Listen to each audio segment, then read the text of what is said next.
Baik, baik, bismillahirrahmanirrahim. Assalamualaikum warahmatullahi wabarakatuh. Selamat pagi, selamat siang, selamat sore, dan selamat malam kepada semuanya. Perkenalkan di sini nama saya Muhammad Farid dari kelas IF PJJ 4601 Telkom University untuk mata kuliah rekomendasi sistem. Di sini saya ingin mempresentasikan tentang pembuatan model rekomendasi sistem berbasis ke collaborative filtering yang menggunakan NCF ya. Nah, di sini saya menggunakan NCF itu dengan pembandingnya adalah sebagai menggunakan SPD sebagai pembandingnya, agar kita bisa membandingkan model mana yang terbaik untuk dataset yang digunakan pada saat ini. Baik, di sini datasetnya saya diambil dari generatan hasil saya sendiri dengan nama-nama usernya itu saya ambil dari data-data aplikasi yang pernah saya gunakan, lalu untuk ratingnya saya gunakan random dari fungsi Excel itu sendiri. Baik, yang pertama kita import dulu nih semua library yang diperlukan, yaitu Torch, Pandas, NumPy, Seaborn, Random, dan juga Math. Kita juga menggunakan Matplotlib untuk menggambarkan sebuah diagram-diagram atau visualisasinya ya. Nah, di sini saya punya dataset movies. Bentar.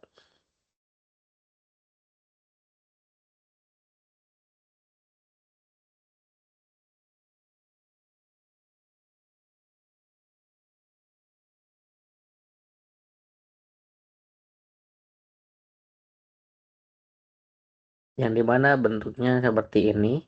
Ada nama user, film yang ditonton, dan juga rating yang diberikan. Bisa kembali lagi ke sini. Jadi ini adalah 5 data teratas. Yang pertama ada dari Firmansyah, nomor nonton hit dengan ratingnya 2. Bayati Winata, Oldboy 1, dan seterusnya. Nah, selanjutnya kita akan lakukan dulu mapping untuk memasukkan indeks-indeksnya ke variabel tersendiri. Variabel user ke indeks user, variabel movies ke indeks movies, dan seterusnya. Lalu kita juga hitung untuk semua user dan juga movies yang sudah kita unik ya, jadi nggak ada data duplikat nih, kita bersihkan dulu datanya. Selanjutnya kita lihat distribusi data ratingnya terdapat outlier atau tidak, dan dilihat dari visualisasi box plot, ini datanya cenderung sangat-sangat normal. Jadi tidak ada lagi skew ke kiri atau skew ke kanan, ini benar-benar distribusinya sangat-sangat normal. Jadi kita tidak perlu lagi untuk membersihkan datanya. Nah, selanjutnya kita juga akan memappingkan indeks-indeks yang tadi itu menggunakan tensor PyTorch agar bisa digunakan oleh model neural network. Karena CNF itu kita menggunakan neural network. Lalu kita akan membangun nih neural collaborative filtering atau NCF yang tadi menggunakan eh, beberapa lapisan fully connected dan juga aktivasi ReLU, di mana aplikasi ReLU ini kita gunakan agar si modelnya itu bisa belajar secara nonlinear, dan juga ada juga dropout untuk mencegah overfitting. Ini aktivasi ReLU-nya dan ini dropout-nya 0,2. Kita jalankan. Baik, di sini kita sudah mempunyai sebuah fungsi NCF. Lalu kita pun akan membangun modelnya sesuai dengan ukuran atau banyaknya baris pada kolom users dan juga kolom movies. Dan juga di sini terdapat hyperparameter berupa learning rate ya, untuk menentukan seberapa banyak atau besar langkah yang diambil model untuk memperbaiki kesalahannya di setiap iterasinya. Lalu di sini juga ada hyperparameter weight decay untuk mencegah overfitting.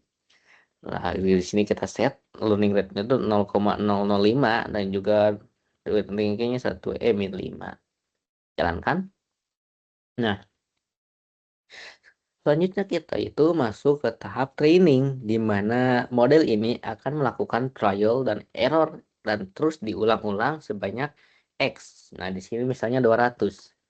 Biasanya semakin banyak dilatih, itu kita akan menghasilkan model yang banyak belajar tentang mengenai pola yang didapat dari dataset yang diberikan. Misalnya sini 200. Nah, di sini contohnya ada loss-nya ini adalah di mana data hasil analisisnya itu miss sebanyak 1,07. Misalnya kita gunakan 1000, kan kita latih 1000 kali.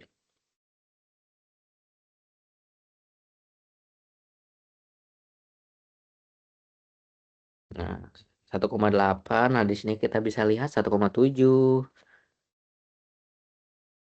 Hasilnya menurun lagi, loss-nya 1,72, yang sebelumnya 1,79, 1,6, 1,58, masih terus membaik berarti modelnya ini.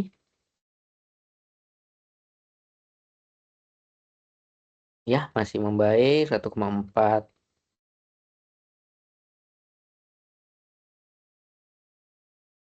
1,4 juga.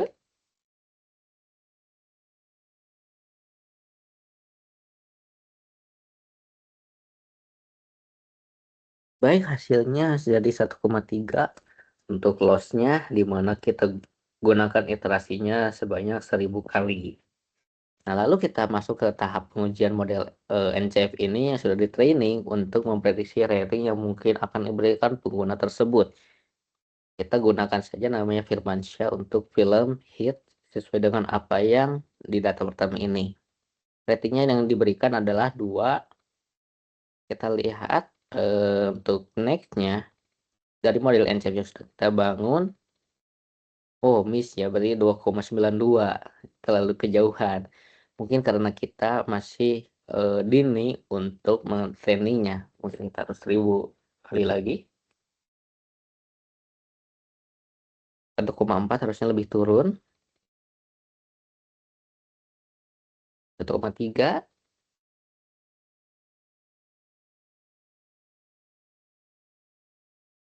1,3 ya, masih membaik. Yang artinya semakin banyak iterasi post trainingnya, semakin membaik juga model tersebut. Yang harusnya di Firmansyah ini hit, harusnya dia memberikannya 2.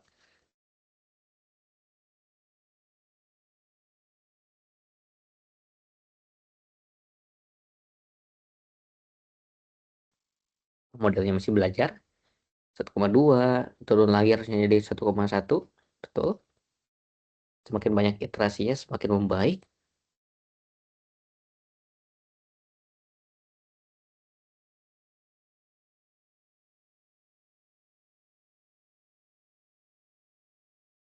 Oke, kita gunakan lagi, masih terlalu jauh.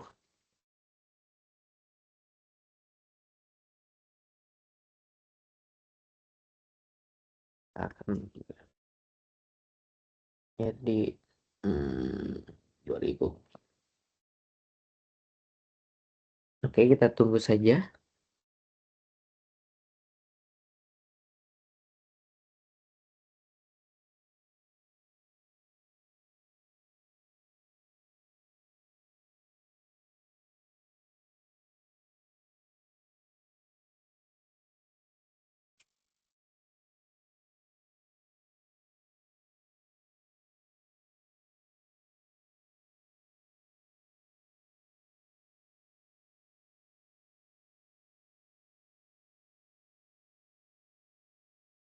Baik, di iterasi ke 700 untuk yang ketiga kalinya ini loss-nya menjadi 1,0, dan bisa mungkin lebih baik lagi 0, nah betul. Karena 2000 maka kita akan ulangi 1000 kali lagi. Oke, si modelnya membaik.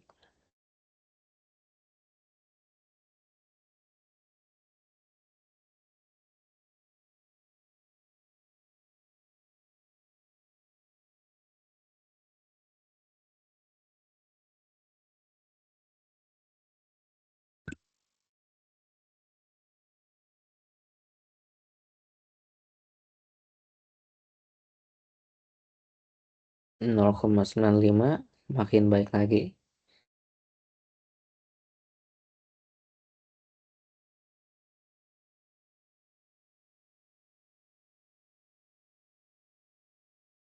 Oke, kita gunakan yang ini. Oke, agak sedikit mendekati ya, walaupun masih terlalu jauh 0,78. Nah, sebagai pembanding kita akan membuat model juga menggunakan SPD dengan dataset yang sama. Nah, kita akan jadikan dulu pivot tabel menggunakan user, movie, dan rating, dan juga kita akan mengisi untuk data-data yang kosong dengan nilainya 0. Tapi karena tadi nilainya sudah bagus, distribusi ratingnya sudah aman, maka ini tidak perlu dilakukan. Lalu kita masukkan dataset yang dimiliki ke model SPD menggunakan library NumPy. Nah, lalu selanjutnya terdapat hyperparameter nih. Kalau yang SPD ini ada parameternya K, di mana untuk mengambil pola terpentingnya sebanyak K. K yang terlalu kecil ini bisa membuat prediksinya terlalu umum, tidak eh, bisa memberikan data yang bagus untuk dataset yang kompleks. Lalu K yang terlalu besar pun bisa menyebabkan overfitting, jadi hanya mengingat, tidak belajar sama sekali. Selanjutnya kita akan memberikan prediksi dari data-datanya sebanyak K. Kita contohnya ambil 200 K-nya dengan dataset yang sama dan test case pun yang sama, Firmansyah dengan hit. Oke, ini agak mendekati 2,5 bintangnya, tidak seperti yang tadi menggunakan NCF sebanyak 2,78. Yang artinya yang SPD ini malah lebih baik untuk data-data yang movie di sini yang digunakan. Lalu kita pun akan menggunakan evolusi metriknya seperti root mean square error atau mean absolute error, di mana prediksi rating yang errornya itu lebih kecil lebih baik si angka untuk errornya. Lalu precision K, recall, coverage, diversity, dan latency. Oke. Sekarang kita di sini ada fungsi-fungsi untuk menghitung semua velocimetrik yang disebutkan oleh saya tadi.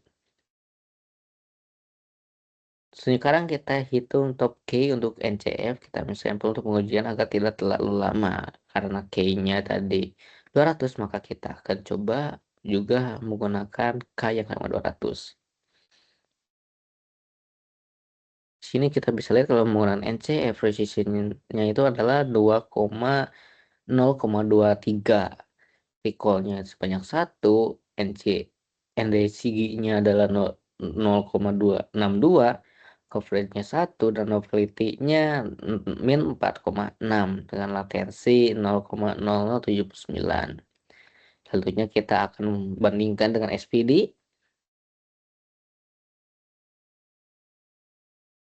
Dan hasilnya seperti ini, precision 0,23, recall-nya 1, SCG-nya 0,78, coverage 1, novelty-nya min 4,6 dengan latensinya yang jauh lebih cepat.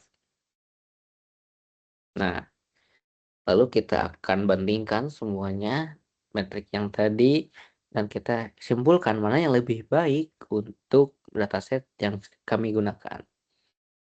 Ternyata di sini untuk NCF dan SPD untuk precision K-nya sama 0,23, recall-nya pun sama, NCG-nya masih dimenangkan oleh SPD.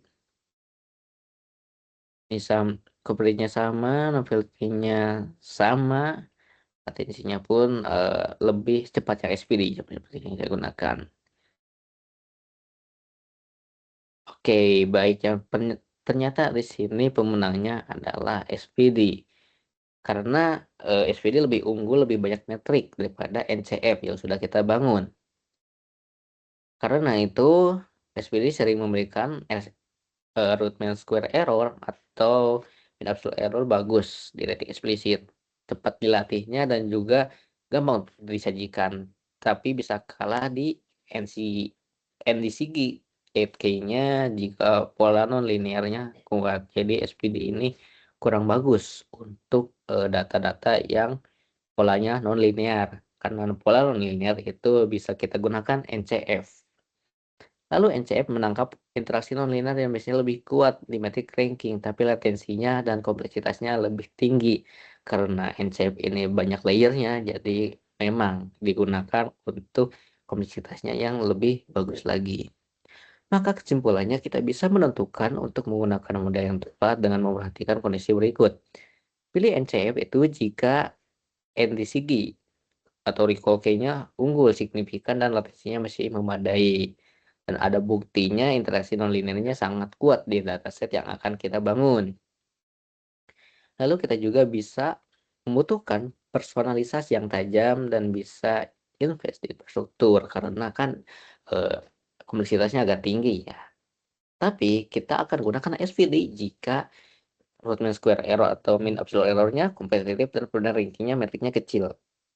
Lalu kebutuhan latensi dan biaya kompleksitasnya itu sangat ketat. Jadi environment-nya bisa digunakan dengan yang sederhana dan datasetnya relatif kecil. Seperti yang tadi yang kami gunakan, yang movie ini relatif masih kecil sih. Jadi untuk SPD itu lebih bagus. Tapi kita juga bisa menggunakan strategi hybrid, NCF-nya sebagai utama untuk pengguna aktif dan SPD atau popularitas untuk cold start. Lalu kita juga bisa menggunakan hybrid re-rank untuk menggunakan sinyal bisnis terkait ketersediaan stok, margin, aturan blacklist, whitelist, dan lain sebagainya. Baik, itu saja yang dapat saya sampaikan. Terima kasih. Assalamualaikum warahmatullahi wabarakatuh.